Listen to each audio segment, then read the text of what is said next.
the formal discipleship of the church is very important, because what the church is tasked by God to do is lay this formative foundation for people.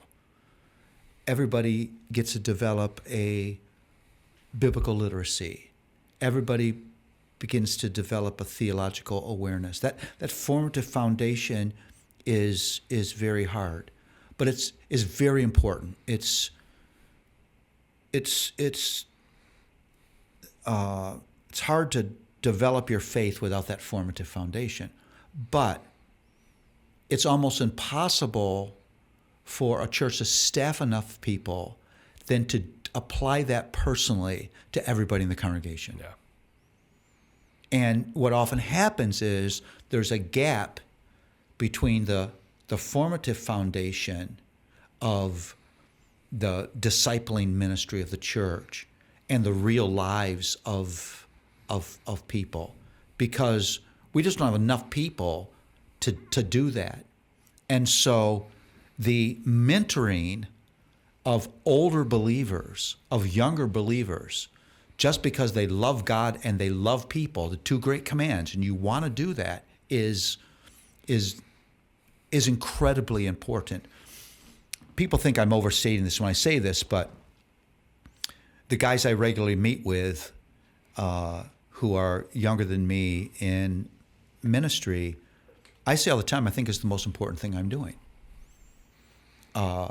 Often young people in ministry don't have somebody to do that with, somebody to talk to.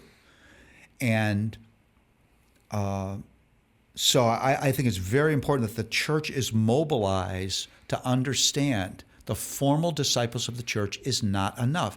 It's vitally important. Praise God, praise God, praise God for the church.